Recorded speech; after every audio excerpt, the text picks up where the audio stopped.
Hi, everyone, and welcome to our webinar, Managing BIM Coordination Workflows with Revizto, a discussion and demo about the importance and benefits of the creation and distribution of cash reports during the design, pre-construction, and construction phases of a project. My name is Nelida and Ramos, and I will be your moderator and speaker for today, together with Raj Vyas. Let's start with the housekeeping instructions. We will have 45 minutes of discussion and demo, following with a 15-minute Q&A. Please bring up any questions you have. It doesn't matter how simple it can be.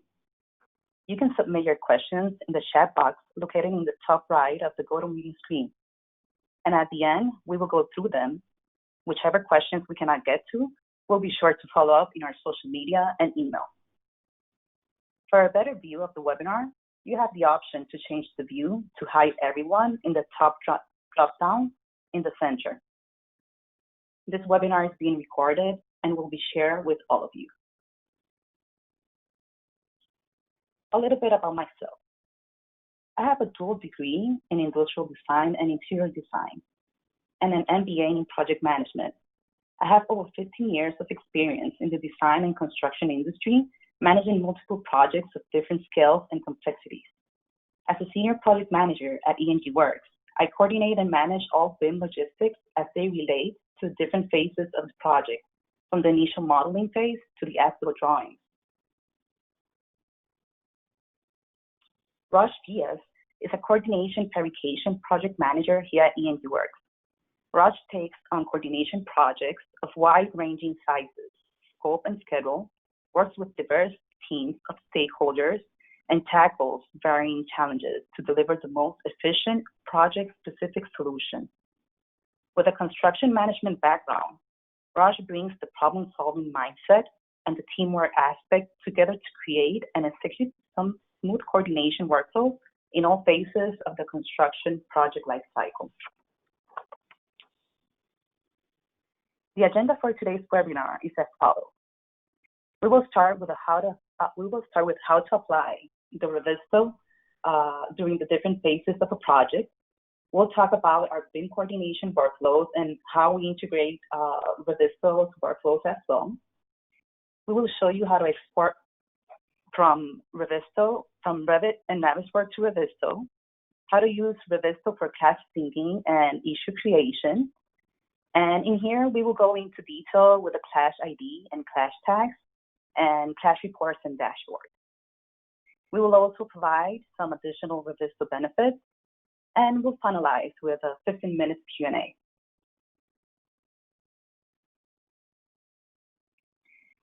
With the influx of software in the construction industry, it is becoming increasingly difficult to find one software that meets all the needs of the ever-growing industry. Performing a successful BIM coordination requires a well-tracked clash detection, organization, discipline, consistency, and EP knowledge, and a good software to help you deliver all this in one place. Here at ENGworks, we have worked with a lot of BIM coordination projects where we had the opportunity to implement Revizto software in different phases of the project's life cycle. We have seen during the years how Revizto has been improving their software for its users' needs, always staying up to date with the new technology. Raj, how can you explain a new client that is not techie savvy what is Revizto? So the way I understand Revizto is you can read it on screen. It's a real-time tracking software for architecture, MEP, construction needs. It's also an advanced issue tracker for project team members to identify and manage model-based issues in 3D space and 2D sheets. But what does it really do for us? So that answer is, it is a software that helps us manage the clashes and issues that we have in Navisworks, and then helps us manipulate that data, add some information that we can leverage for our team and put it in a clash report or show it as a clash dashboard. So basically helps us use the information from Navisworks, transfer it over in a better format where we can compile other information and create a data set for the issue. Now, as we go through the slides that come after this, you'll start making sense if you don't already get what I'm trying to say. But in similar terms, that's the basis of it. And Revizto has become an integral part to our BIM workflow.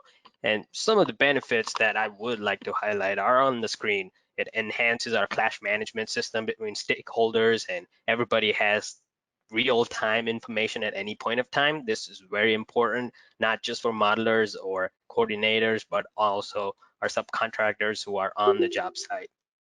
It also has a feature to connect 2D sheets and 3D models. So the issue not only is tracked in the 3D model, but is also represented on a 2D sheet. So these are just some of the thoughts that I want to give you to begin with, and we'll go deep into the software and talk about our workflows and get you guys some more idea about how this works. Definitely. So how to apply Revizto during the different phases of project? Our major success with Revizto has been through the design, pre-construction, and construction phases of the project.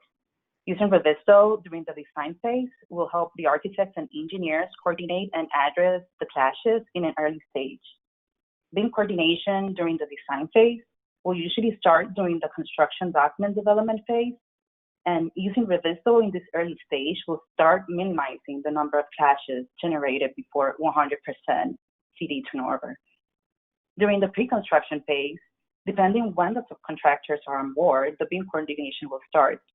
We will have our weekly coordination meetings with the construction team to discuss and address the clashes. Using Revizto not only helps with the clash detection and issue tracking, but it also helps with the communication between the design and construction teams. Once the BIM coordination is complete, the team moves forward to the construction phase. In this phase, the subcontractors can make new issues on site and address it to the correspondent person directly from Revizto. Raj, what about your experience using Revizto during all these phases? The process of creation of those issues and bringing them over to Revizto is pretty similar, but the most important factor that we consider is what's our team software capability. If there's more resistance to adopting a new software, then we try and include other softwares. But this is a software that we try and push for because of the benefits it brings us. Typically on any project, as we inch closer towards the construction phase, the team's expertise transitions from virtual skills, the modeling skills, to real world skills. So there's some backlash during the later stages, and it's easier to implement it during the design phase. Even for projects like design assist or design build contracts, it helps us to keep everybody on the same page when there's the design's changing at any point. So everybody has to make sure they're aware of any implications of any changes for their trade. And it also helps that Revizto has a simpler learning curve and a user-friendly UI. So it helps owners and other stakeholders which are not that software savvy to oversee the overall progress and not have to deal with the day-to-day updates from the team. To have a better understanding on how and where we use Revizto, let's see the overall picture. Let's go through some of our BIM coordination workflows. Our BIM coordination workflows will vary from project to project depending on its requirements and scope. But something that they have in common is the Revizto usage. Raj, can you explain our coordination process workflow? Sure. So as you can see up on the screen, these are just some examples that we've used on different projects. And it may seem like a lot of information to capture at this point, but the basic process behind all of these diagrams is during the initial stages of coordination, there's 3D model development phase. It may come from native authoring tools like AutoCAD or Revit, which are the most common ones. And the models may comprise of trades like architectural, structural, mechanical, electrical, plumbing, or others too. For fire protection, sometimes we have CAD files, sometimes we have other software like AutoSpring. But the key element in those software is to have an ability to export a file format called NWC. That is the format we use to bring into Navisworks, align them together, and perform the clash detection. Clash detection is basically looking for issues that would lead to cost impact or schedule overruns. And then the final step would be creating clash reports from those clashes that we've identified. In a weekly meeting, it could be a bi-weekly meeting, depending on the scope and the complexity of the project. The clash review process starts in a predetermined area, and then teams move on as they sign off different areas and then move up the level according to it, depending on the project schedule. If there's no more coordination areas left, people or the team members sign off on the project, and then they move on to producing the shop drawings. Now, I know I'm simplifying the process, but this is basically the backbone in these diagrams and other projects that we do. Now, Vista has been playing an integral role here, like we said. As you can see marked in the circle there, those are the places where Revizto comes into picture, and it helps us leverage the information from Navisworks better. But So we can Raj, talk more about Revizto views. Yes. yeah. So how does the this workflow work, and how we have adapted this workflow to our BIM coordination workflows? Sure, and I'll walk through that. I can see the diagram on top, and you can see some of the words that I've been talking about: Navisworks, AutoCAD, and Revit. Revisto's in the center, and that's Mm-hmm. pretty much how it works. You have your model set up and the clashes identified. The problem right now with Navisworks is it identifies more clashes than there actually are. So the clashes might amount to thousands of clashes, and you don't need to look at all of those clashes. So we try and focus on critical areas, especially on bigger projects, and focus on clashes that lead to cost overruns. So as a coordinator, identify issue areas and then compile them. It could be using just clash detection from Navis or an add-in. Either way, only the critical clashes are identified and saved as viewpoints. Now those viewpoints are then exported to Revizto, and Revizto calls them issues. Once that clash data is exported over, it gives us the capability to add any properties or assign it to someone, maybe a subcontractor, say mechanical subcontractor gets a clash with sanitary. So it's basically the same concept, but it gives you more leverage in modifying the issues.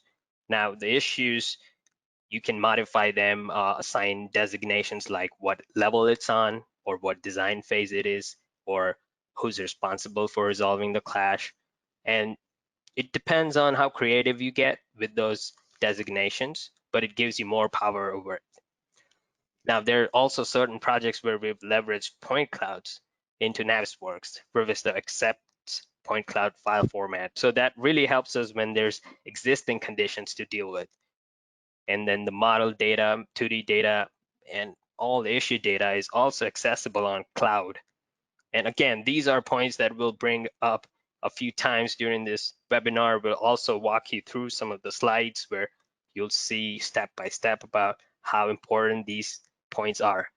So, but this generally should give you an idea about how Revizto helps us modify those issues and doesn't give us a list of 1,000 unimportant clashes, but only a few critical clashes that matter. That's a great starting point there, Raj. So what will be the very first thing you should do to start a BIM coordination using Revizto? So that's an important point, and this one's very important for people who work with design teams and subcontractors, usually leveraging Revit for their modeling or coordination needs. And in this video, I think we can go through step by step about how to go about transferring the 2D sheets data and the 3D model from Revit to Revizto. The first step you want to do is find the 3D view that you need. Now, I've assigned that. You go to Revizto tab and find the icon Export to Revizto. Now, you can create or link an existing project. I currently have that project loaded, but the steps are pretty much the same. I'm going to append this as a new model right now, and then there's an option to update the existing model too. You can also relink this project to a different one that you've created. But this window right here is the one that you'll get used to seeing if you are used to this workflow. You can choose the 3D view you want to bring over. You can choose what other information you want to bring over. You can also modify the positioning. I'm gonna go with shared coordinates right now. The sheets option is pretty useful here because you can choose what sheet you want to transfer over. Now we can go all, and the sheets that are marked as checked are the ones that will transfer over. So I'm just gonna eliminate some of those right now. And then there's some other options too, but I'm gonna ignore those because I wanna keep this process as simple as possible for people to grasp it. And then all I have to do is hit export. That was that simple, but that's just the first step. And that's the step that involves pulling the data over from Revit. Now the next And step, there's something additional here, Raj, that you can also export only 2D sheets or 3D sheets, depending on what you want to update. that's a very good point, because sometimes during this initiation of the project, you need all the information over there. But after that, re-exports, there's the bulletin coming out. All you need is to update 2D sheets, then you can export just the 2D sheets and update your Revizto software that way. Now, the export is complete, so it'll pop up a screen like this one in front of you. The first important step you want to do is sync this. What it really does is create a version on cloud for you to go back to in case something goes wrong in the future exports. So syncing is pretty important for you to do here, and it shouldn't take that long for this model since it's a small model. Once you sync it, it'll give you an option to invite people to the project. And there we go, that's a better rendered 3D view. Up top in 2D, you can see all the sheets transferred over. And you can verify this. I'm just going to open one of the sheets and we can take a look at how it renders a 2D sheet there. So pretty neat that way. It gives you the ability to put any markups on this too. It brings in tags, identifies sections from Revit.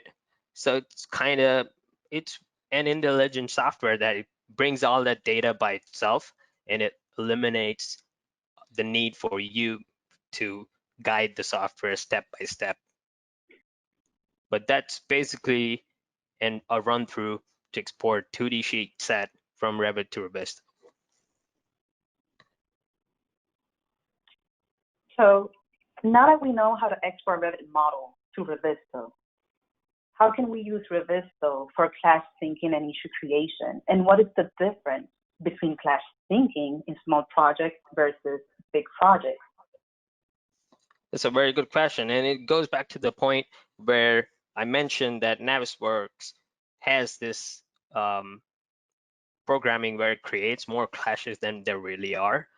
So sometimes on a bigger project, there's lots of clashes that are just one clash combined, and that's where the distinction between clash syncing and issue creation comes into picture. Clash syncing, as the name goes, basically means it transfers over all the clash data from Navisworks to Revizto. The good thing is you can choose what tests to bring over. So that kind of gives you some ability to control the number of clashes that come through. But even within the clashes, there's more clashes inside a clash test that you may not need. So issue creation is the process where we transfer over the viewpoints to Revizto. And that is something we'll go through in the upcoming slides. But the difference when you want to determine what process is good for you, there's some factors that we put on the screen. It depends on the project size. I would recommend that for smaller projects, you may go with clash syncing feature. But for bigger projects or more complex projects or projects with shorter durations, I think the focus of the team should be all the critical issues that lead to cost or schedule overruns, and then make sure they are in the clash report and not lost between thousands of unimportant clashes. Other factors like clash review tolerance or scope and complexity, all of those come into play as well. So it just depends on what the outcome is and how the BIM coordinator wants to handle this. Now, in the next video, we'll go through the clash creation from Navisworks. So Raj, once you have your Navisworks coordination model ready with the clashes created, how do you create and export your Navisworks clashes to Revizto? That's a very important question too for all BIM coordinators out there. If you want to leverage Revizto, I prefer using Navisworks because it has all the models compiled in. All of the models are aligned within itself, so you don't have to do much legwork there. You can also hide elements that you don't need. Now, you can go through the video and I can walk you through the process, but you will see how simple this is, and you could relate it to the export from Revit. The first thing you do is make sure the models are aligned, but you focus in on one issue. So right here, I'm going to focus on an issue that I found. I'm looking at this system and it is missing a desk. So let's say I want to create an issue there with a markup saying add a desk and a chair. Then I'm going to put an arrow down to the location I want to put it to. Now this is a viewpoint. If you want to bring it over, just go to Revizto tab and click New Issue. Since it's already synced, it'll bring the screenshot over and give me an option to add a title there. So I'm just going to add a title. Keep in mind, you can change the title. I would recommend you to have a naming convention for issues predetermined. Now you see the screenshots right there. You get an ability to adjust the status, the title, priority of the clash, any deadline that you want to assign to the clash. You can also assign it to a user. Under assignee, you can be a watcher, which basically is the CC version of the issue. You get notifications when there's additions or any edits. The tagging feature is something I'll go into in a few slides from now, but it's very important to sort it out. You can also add comments. So I just added a comment saying awaiting cut sheets for this clash. Now all these comments and updates would also show up on clash reports. So that is very handy. And I'm just playing around with the sorting feature right here, but I will go into detail about how tags help you sort out different issues. But this was basically an overview of the process of clash creation from Navisworks. I see there that the ID, cache ID. So talking about that powerful tool, can you tell us what is the cache ID and where is it generated and why is it important? Sure. That's another very good question. A clash ID really is very significant because with Navisworks, it does not generate clashes with an ID number, and the clash reports are update every time you update a new clash report, the ID changes, even if there is one. But with this software, every time you create an issue, it gets assigned an ID number. So you create a test issue, they call it ID1. Even if you delete that issue and create a new one, the new issue would have an ID too. Now, the reason this is important is because throughout the project lifecycle, you need some identifiers for clashes that you're talking about or talking to with the team. Now imagine the client needs an update on a clash. All he has to do is ask you, what's the update on clash ID 45, instead of trying to explain the specifics of the clash. Now, and the team does not even have to rely on making up naming conventions or manually updating the clash report. So these are just some of the features why clash ID is really important. It also shows up on the clash report, so you can track them on clash reports every week, and it also is connected to Revizto software. So it's pretty handy, and it helps us quite a lot in tracking and managing these issues.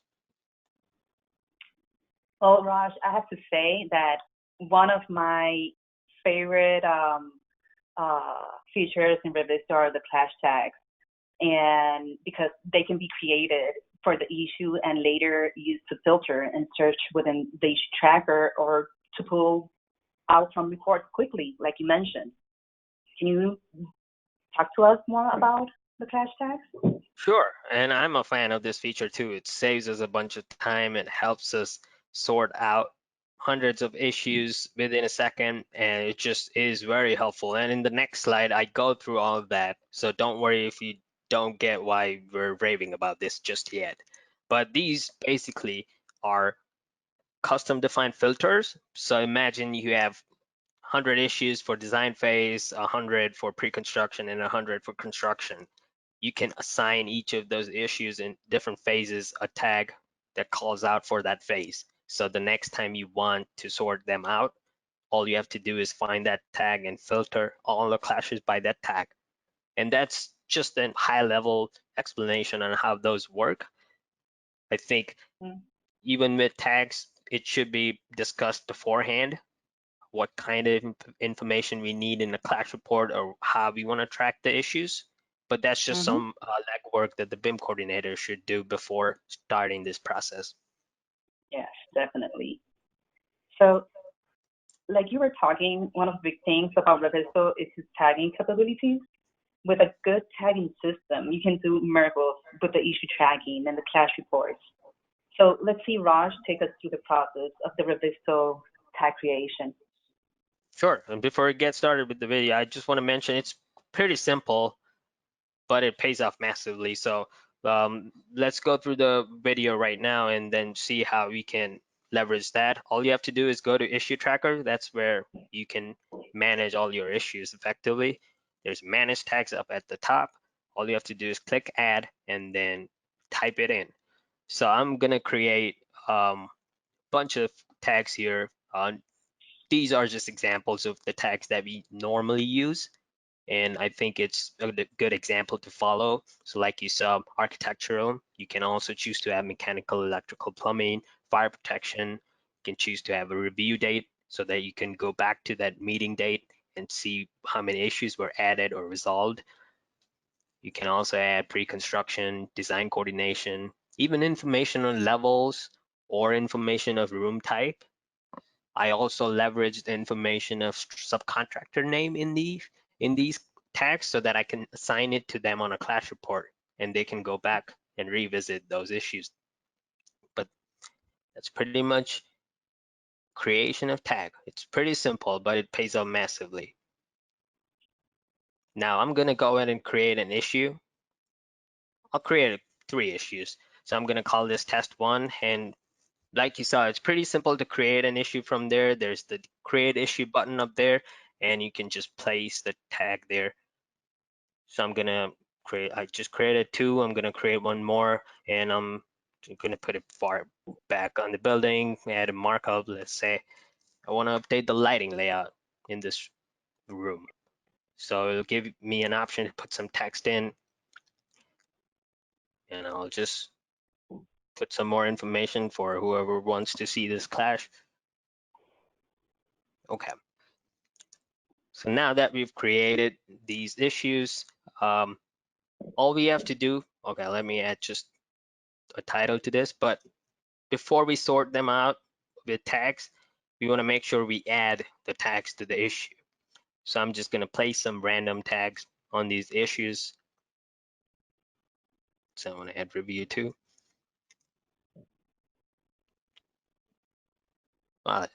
Design coordination to that.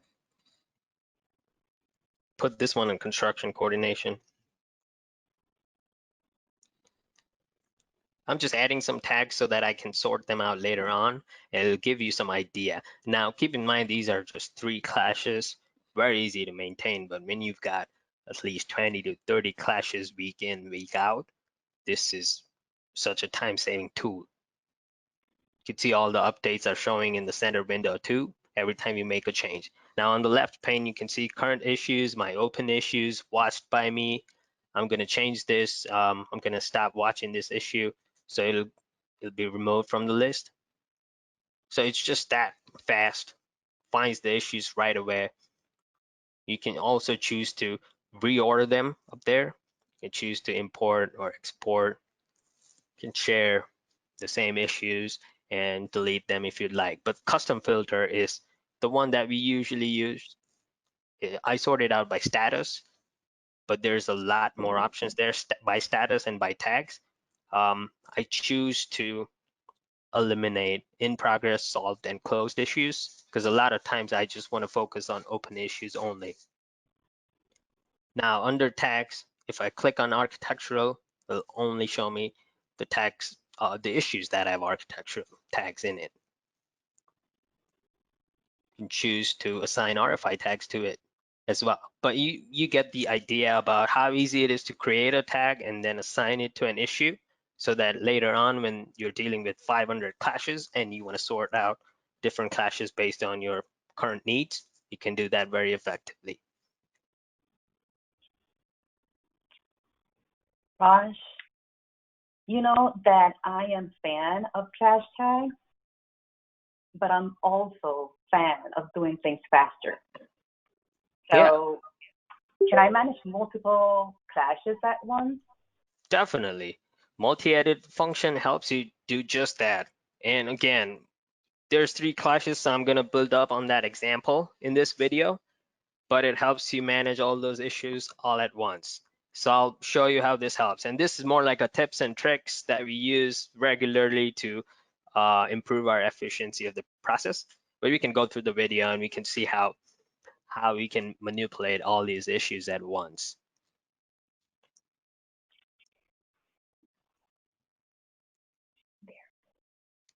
So issue tracker is where you can go and edit those issues at. Now you can see how if I wanted to remove a tag, I would have to individually click on the issue and then click edit tag and then remove it. And I'm gonna simulate that process, but it's just very time consuming when you've got at least 30 to 50 issues coming in week in, week out. So the icon up top that says multi-edit opens up a window, gives you an ability to select them. You can pick all of the issues too, but all you have to do is click edit and it gives you that ability to modify them altogether.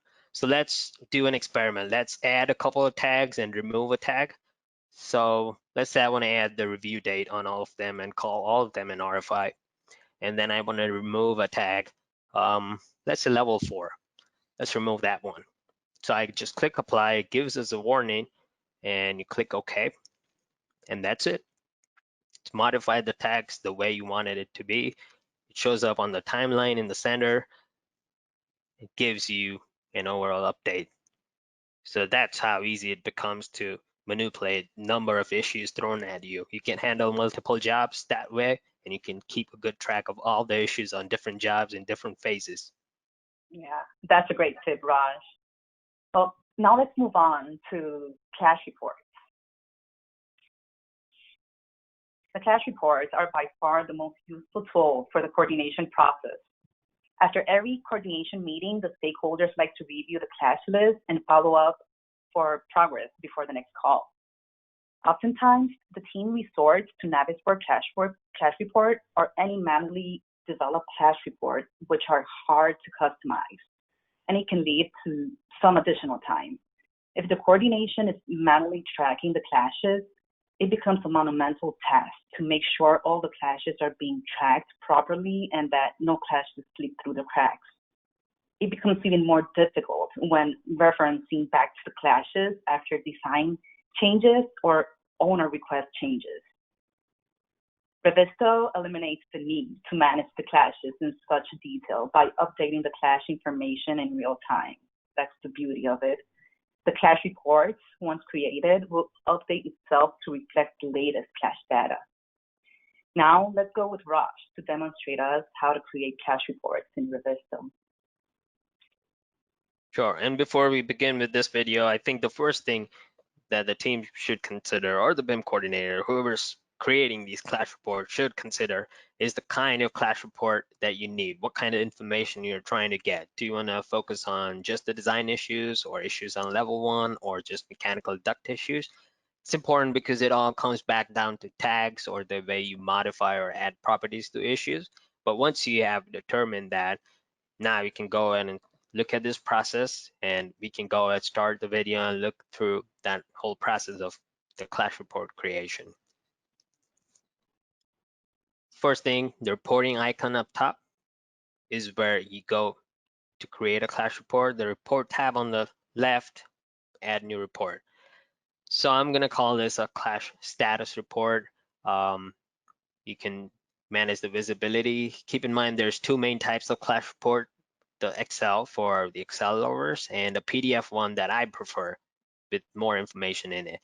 One of the filters that we use a lot is status is open, and uh, self-explanatory why we go for open clashes. But there's other kinds of filters that you can add to your clash report depending on your needs, and the list is extensive.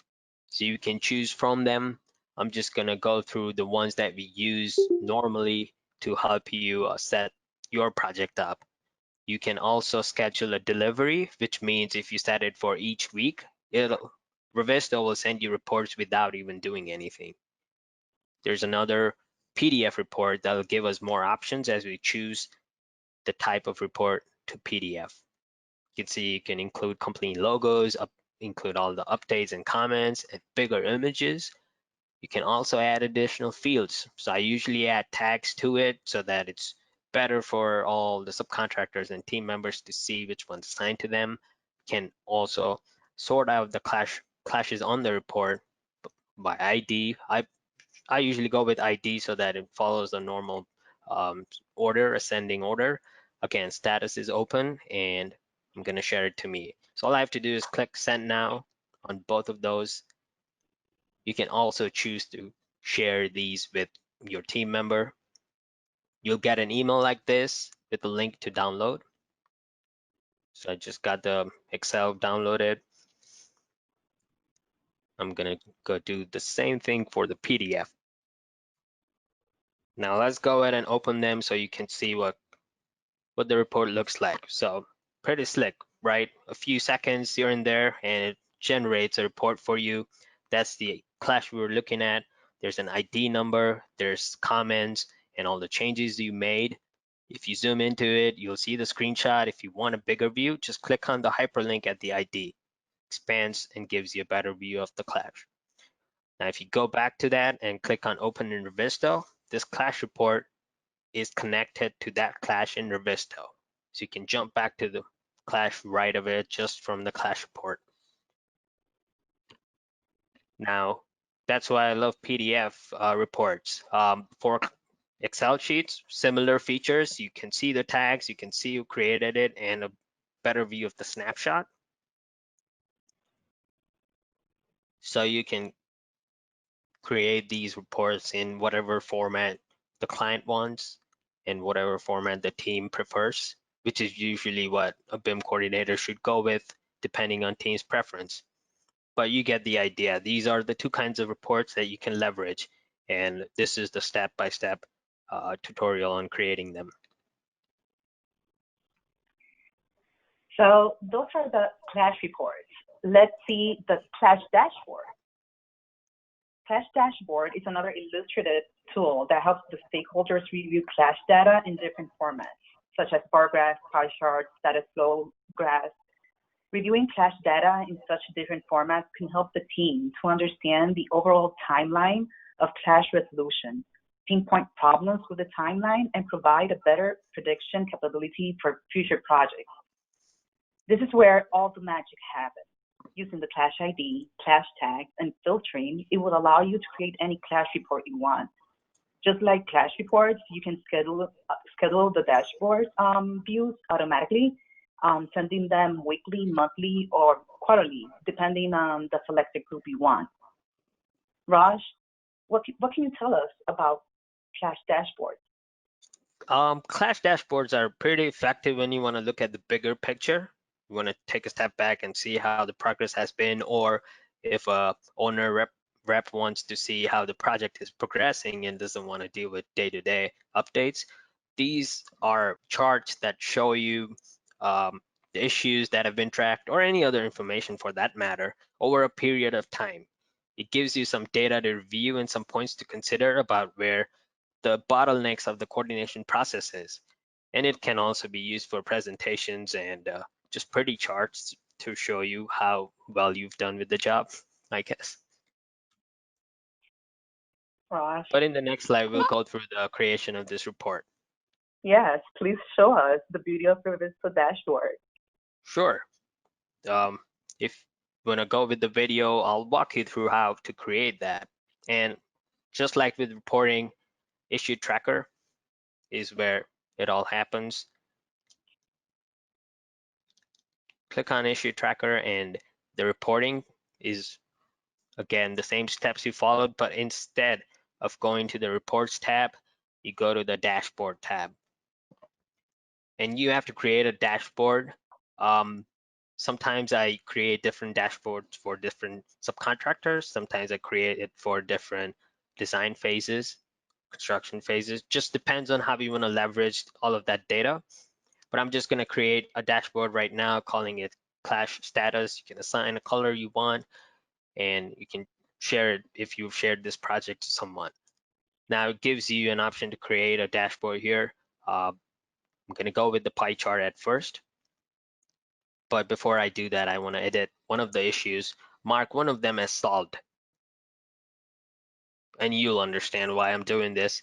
Just I'll show you the pie chart and separate out the clashes in a certain way. So let's call this a clash status. Now there's 4 options of the chart type: a pie chart, bar, status flow, and timeline. And you can group them by different means. I'm gonna go with status. That's the one we use a lot. It shows you a status of total clashes, total number of open, and solved. And then you can sort them out. You can add other filters if you just want to focus on, let's say, one of the tags. You can focus just on that, let's say architectural clashes only. Then it'll represent that data. But you can see how quickly it interprets and illustrates the same data. I'm going to save that. It pops up on the main dashboard. Interactive chart gives you an option to send it now, or schedule a delivery, or any changes you want to make. You can do that after the fact. Now let's go on to the second one. I'm going to call this timeline. Now pie charts and timelines are the ones that I use the most. I like the timeline feature because you can track the schedule of the project lifecycle compared to one data type, and usually it is the issues. Gonna keep it as 4 weeks, and you can add lines to it. So the line 1, I'm gonna filter it out, and let's say I'm gonna go assign a tag, but you can filter. You're getting so many options to filter that data out. So I'm gonna call line 1 as construction coordination.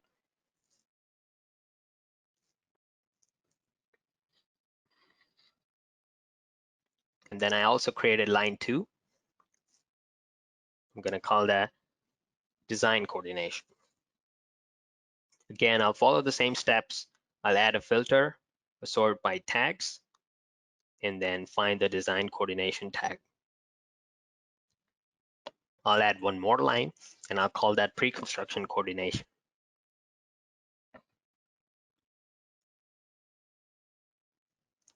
And I'll follow the same steps.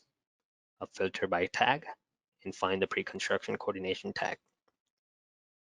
Now, you can sort them out by issues or objects, but I stick with issues, and you can see how the chart is updated real time. I'm going to click save on this so that it shows up on the main dashboard right below the previous one. And you can, again, interactive chart, same options you get with the pie chart. Now the third type of chart that I'm going to do is a bar chart. I leverage this too a lot. Sometimes I use it by assignees, so I can create a bar chart showing how many clashes each subcontractor has to resolve. I'm going to call this clash status 2, but I'm going to go with status grouping this time around, and you can see open, in progress, solved, and closed issues are sorted out. And all of the chart, again, interactive chart, send now, same options you get on the chart. And the final chart that you have is a status flow one. the predefined custom time periods, and you can change them depending on your liking. But it shows you the status flow from one date to another. And since this project was created in the last few weeks, I'm just gonna shorten that timeline.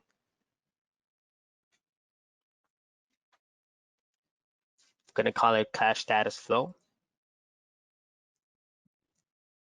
You can see it was April 20 to June 8. Just gonna change it to just a couple of days ago. And then you can also add filters to it if you want. You just wanna stick to open issues, you can do that too. It just depends on how you wanna manipulate this data. But it all shows up on your dashboard screen. You get the same options. And in the end, if you want to add a new chart, you can follow the same steps, or you can reorder them. So you can just rearrange them as you like, but just some features that you get to show the same information that you have on Clash Report in a different way. You can create a new dashboard too, depending on how you want to leverage all of that information and how complex your project is. But you can see how important this tool can be if you use it right. So that was just a step-by-step on Revizto dashboards. Awesome. Well, Raj, let's go quickly with this slide with the cloud-based platforms. We're running a little bit of time, and there are some questions coming in really nice. So tell us about the cloud-based platforms. Sure. The reason this is important is a lot of times there are subcontractors on the job site, and they encounter a clash that we have not looked into our models. So they wait for an answer depending on how severe the issue is. And then once they get the answer from the team or get an updated set of drawings, they resolve the clash. If the clash is something they need to resolve right away, then they take care of the clash and do the legwork after for the modeling. So there's some disconnect and there's a chance of losing issues in them, just getting lost in the whole process. And this is where this comes in handy, where you can access Revizto on your iPad in the job site. You can put a comment in, and the BIM coordinator or the modeler can review that, give you a model update, tell you how much space you have to work with based on the model, and give you an answer right away. So this is also a very good option for our subcontractors and GCs on site. Yeah. So let's finalize with some additional Revizto benefits that we have put together according with our experience with Revizto. So let's start with the training. Revizto has its own training library and webinars that you can use as a starting point, and there are a lot of training material available online that you can look up as well. Second, we have the learning curve. Working with different types of stakeholders with different type of skills, we have experienced an easy learning curve from them with the software. Third is the support team. In multiple occasions, especially when we started working with the software, Revizto support team have been diligent assisting us with a really fast response time frame. Fourth is all the new features they are regularly releasing. For example, on December 2019, they released a new update that came with the availability to markups in attached images or 360 photos. And these features, you can also use them in the tablets. And finally, their integration. Revizto has included the BIM 360 documents and Procore integration for complete file management capabilities. Now, well, that will be all. So Raj, thank you very much for sharing your knowledge with all of us. And now let's open up the forum for questions. We have here a really interesting question, Raj. It says, you mentioned Revizto helping with filtering clashes to focus on the important ones. Instead of combining through thousands of clashes on Navisworks, how does Revizto help filter those clashes down to the critical ones? Okay, so there's a couple of points we want to consider there. Filtering happens in Navisworks, but Revizto has the ability to take on those critical clashes separately and track them. So if you're familiar with Navisworks, when you create a clash test between two models, mechanical duct and sanitary, and when you clash them, put a tolerance, even if it's a minimum tolerance, it will still create excess clashes. So as a part of the coordination process, the clash review process, you have to comb through those issues in Navisworks and find out those issues that are critical. Maybe save it as a viewpoint. That's our workflow. We save those critical clashes as viewpoints. You can also use some plugins that would help you minimize the size of those groups. Again, all of those steps happen in Navisworks, but then after that, the options you have is just to export a viewpoint report, but there's minimal options to modify that. So that's where Revizto helps us. All those critical clashes that you've put in the viewpoint tab, you can bring them over as an issue in Revizto and modify it. So the question focuses, or maybe the perception was that Revizto helps bring all the thousands of clashes over and then narrows it down, but it all happens in Navisworks, and then we bring that over to Revizto. That's the key difference. Mm-hmm. Well, got it. Thank you. Awesome. So I don't see other additional questions. For the people that joined late, we are recording the webinar and we will be sharing it with everyone. So thank you, everyone, for joining us today and for bringing up your questions.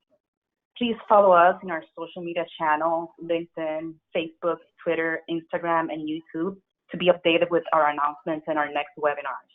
Raj, thank you again. May you all have a nice rest of the day. Until the next one.